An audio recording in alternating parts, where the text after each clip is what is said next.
أعوذ بالله من الشيطان الرجيم بسم الله الرحمن الرحيم.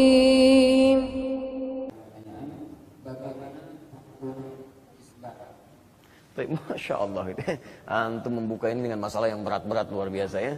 Baik, hadisnya banyak sekali tentang isbal ini dan para ulama sudah tuntas membahas itu. Tuntas selesai gitu kan. Jadi kalau ulama sudah tuntas membahasnya, kita yang awam nggak usah repot-repot meributkannya. Ya, para ulama nggak ribut dan menyampaikan hukum-hukumnya. Kenapa yang bukan ulama kemudian pada ribut? Baik ya, apa hukum yang disampaikan oleh ulama? Hadis-hadis isbal ini dikumpulkan oleh para ulama. Karena bukan cuma 1-2 hadis. Bahkan ada yang menghitung sampai 143 hadis. Menghitung demikian. Nah, kalau ada satu perkara, dan hadisnya lebih daripada 1, maka hukumnya Anda harus mengumpulkan semua hadisnya. Tidak boleh melihat 1-2 hadis. Karena ketika Anda melihat 1-2 hadis saja, maka kesimpulannya akan terbatas di hadis itu. Sementara hukum yang lainnya tidak Anda tampakkan, itu nggak boleh. Ya, apapun pilihan Anda, ketika kemudian misalnya hukumnya menjadi alternatif. Misal, saya sampaikan tadi malam, untuk kita sujud itu ada menggunakan lutut, ada menggunakan telapak tangan. Kumpulkan semua hadisnya. Walaupun pada prakteknya Anda memilih menggunakan lutut. Tapi jangan menutup pada yang menggunakan telapak tangan. Karena itu pun ada dalilnya. Hadis tentang isbal ini ketika dikumpulkan, seluruhnya menunjukkan kepada 3 persoalan utama. 3 persoalan utama. Nanti saya sebutkan di antara hadisnya. Baik, apa yang pertama? Yang pertama, Nabi ingin mengajarkan dengan hadis isbal ini, agar kita bersikap tawadhu dalam kehidupan. Jangan sombong dalam berperilaku. Ya. Apa di antara dalilnya? Satu kali ketika Nabi sedang berkumpul dengan para sahabat, lewatlah seseorang. Kemudian ketika orang ini lewat dengan pakaian yang isbal, ya, menjulur di bawah mata kakinya. Di isbal itu melewati batas mata kaki. Ya. Ketika orang itu lewat, disampaikanlah oleh Nabi. Ya. Masya Allah, kalimatnya indah sekali. Orang yang pakaiannya di bawah mata kaki, maka tempatnya di neraka. Orang yang pakaiannya di bawah mata kaki, musbil, famaqaduhu finnar, tempatnya di neraka. Masya Allah. Sebelum orang itu lewat, Nabi tidak pernah menyampaikan kalimat tadi. Tapi saat orang itu lewat, tiba-tiba kalimat itu disampaikan. Yang menarik, sahabat Abu Bakar radhiyallahu taala anhu, itu Masya Allah, pakaiannya itu terbiasa melorot sampai ke bawah mata kaki. Ya, jadi beliau itu fisiknya digambarkan kurus. Nah ini seperti saya lah ya. Allah Ta'ala alam bagaimana gitu. Jadi celananya sering melorot ya. Sering melorot ke bawah mata kakinya. Disampaikan kepada Nabi, ya Rasulullah kalau saya bagaimana seperti ini?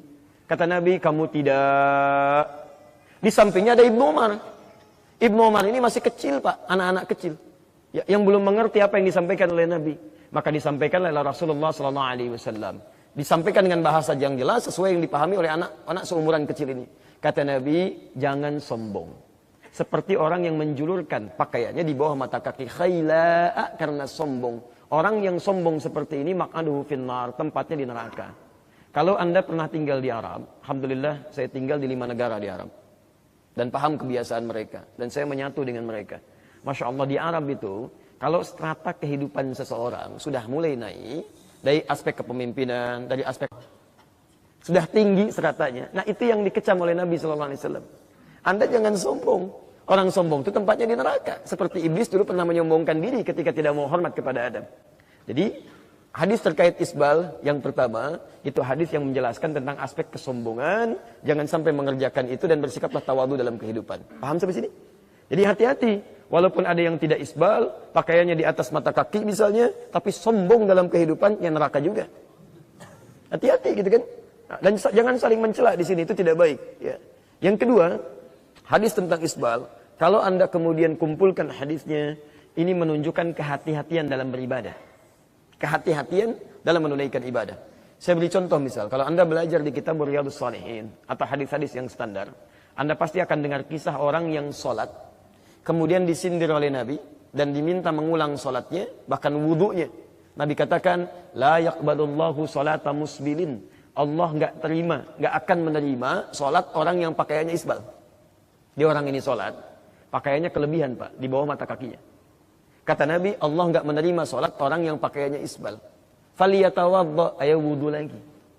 Maka orang ini wudu, balik lagi sholat. Kata Nabi, la yaqbalullahu sholata musbilin. Allah nggak terima orang yang sholat pakaiannya isbal. Faliyatawadda, silahkan wudu lagi. Maka wudu lagi. Dia sholat, Pada yang ketiga, Nabi katakan lagi. Yang kedua ini Nabi katakan lagi. La yaqbalullahu salata musbirin. Allah enggak terima orang yang salatnya pakaiannya kepanjangan. Faliyatawaddo, silakan wudu lagi. Maka dia wudu lagi. Selesai itu kemudian dia salat, tidak ditegur lagi oleh Nabi sallallahu alaihi wasallam. Kalau Anda baca hadis ini secara tekstual saja, Anda akan menyimpulkan isbal itu enggak boleh. Kalau yang isbal maka salatnya pun enggak akan diterima. Masya Allah. Nah, saya bahkan pernah diberhentikan, Pak. Setelah selesai mengajar, seperti ini subuh. Ingin masuk ke mobil, ada yang diberhentikan. Seketika itu. Karena saya sama tuh, tadi kayak sahabat Abu Bakar tuh fisiknya. Ya, saya sering, celana saya tuh dibuat di atas mata kaki sedikit.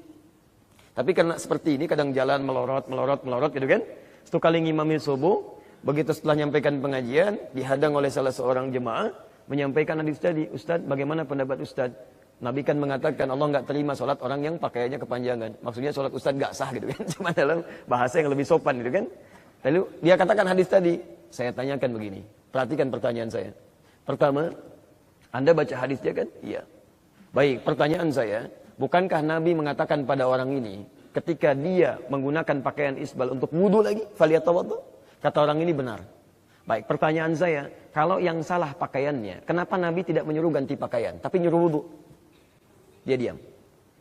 Yang kedua, bukankah Nabi meminta orang ini sampai 3 kali? Dan pada yang ketiga, Nabi tidak menegur lagi. Padahal orang ini sholat dengan pakaian yang sama. Kalaulah pakaian yang dipersoalkan, kenapa pada yang ketiga Nabi tidak menegur lagi? Tapi membiarkan dia sholat dengan pakaian yang sama dan didiamkan oleh Nabi SAW. Hanya kepanjangan itu, terlampau buru-buru wudunya, tertutuplah sebagian dari kakinya itu. Ada yang menyebutkan bagian tumit dan bagian tertentu. Tertutup oleh sebagian pakaiannya. Dia berwudu, enggak terbasuh ini. Pada yang ketiga kali dia baru sadar. Mungkin ini yang dimaksud Nabi. Dibasuhlah oleh dia keseluruhannya. Begitu selesai wudunya sempurna, terbasuh dengan baik, sholat dia tidak ditegur lagi oleh Nabi SAW. Maka disimpulkan oleh para ulama, isbal ini ingin menunjukkan kepada kita, pesan dari Nabi, jangan berlebihan dalam berpakaian. Ukur dengan baik, atau jangan sampai ketika kita berpakaian menyebabkan ibadah kita tidak sempurna, termasuk mendatangkan najis misalnya. Pakaian antum berlebihan, saya kan sampai nempel ke bawah ketika jalan, debu tergeser. Belum tentu di antara debu itu suci semua. Ada yang menempel di tempat yang kotor, terbawa. Kemudian Anda sholat, walaupun Anda lipat, kan kotorannya masih ada di situ. Jelas ya? Maka dari itu, hukum isbal yang kedua ini ingin menunjukkan teman-teman sekalian tentang kehati-hatian dalam beribadah. Jelas ya? Dan yang ketiga, isbal pun hati-hati. Kalau dikumpulkan semua hadisnya, ini ingin menunjukkan keselarasan dan keindahan dalam berpakaian. Ada estetika di sini. Innallaha jamilun yuhibbul jamal. Allah itu indah dan menyukai keindahan. Baik yang isbal ataupun yang tidak isbal, hendaklah menyesuaikan dalam perpakaiannya. Jadi jangan sampai misalnya mohon maaf, yang tidak isbal pun misalnya boleh, silakan, itu sah, baik sekali. Gunakan oleh Anda untuk menjaga syariat, boleh, sah, gak ada masalah. Tapi jangan sampai juga melanggar estetika, tidak nampak keindahan, sehingga seakan-akan Islam tidak peduli dengan keindahan. Sudah pakai dasi, pakai jas, celananya terlampau tidak isbal, misalnya kan mendekati lutut, kan gak enak juga dilihatnya, kan? Silahkan menyesuaikan di sini ya. Jadi teman-teman sekalian, dari 3 pendapat ini ada yang mutasyaddid. Mutasyaddid itu ketat hukumnya. Daripada kita terkena hukum, ya baik itu kehati-hatian dalam ibadah ataupun kehati-hatian untuk tidak mendapatkan neraka, maka pertama mengatakan sudah lebih baik tidak isbal sama sekali. Ya, tidak isbal. Jadi digunakan celana di atas mata kakinya dengan batas-batas tertentu. Yang kedua, ya ada yang menyimpulkan karena ini terkait dengan kehati-hatian dalam ibadah, tidak boleh sombong, harus tawadhu, maka dia lebih fleksibel. Silahkan sesuai dengan kebutuhannya dan keadaan tempat yang akan dia hadiri, baik itu isbal ataupun tidak isbal, yang penting hati-hati dalam ibadah, kemudian tidak bersikap sombong dalam kehidupan dan jaga estetika. Ya, jadi itu saja terkait dengan hadis-hadis isbal ini, tidak perlu dipertentangkan karena ini pendapat para ulama yang mereka pun tidak berselisih dalam masalah ini. Jadi kalau ulamanya tidak berselisih, hadisnya jelas, kemudian antum beda sendiri, yang salah bukan ulama, yang salah antum yang belum paham hadisnya. Jelas sampai sini ya? Baik, jadi teman-teman sekalian saya anjurkan tidak usah saling mencela, tidak usah saling menyaingi satu dengan yang lainnya. Masya Allah, ada orang lewat, celananya tidak isbal, lalu antum ada yang menghina misalnya atau mencelanya. Ada banjir ya? Masya Allah, tidak usah seperti itu. Seperti sering juga saya dengar kadang-kadang ada orang yang isbal misalnya, padahal dia menjaga waktu sholatnya baik dan sebagainya.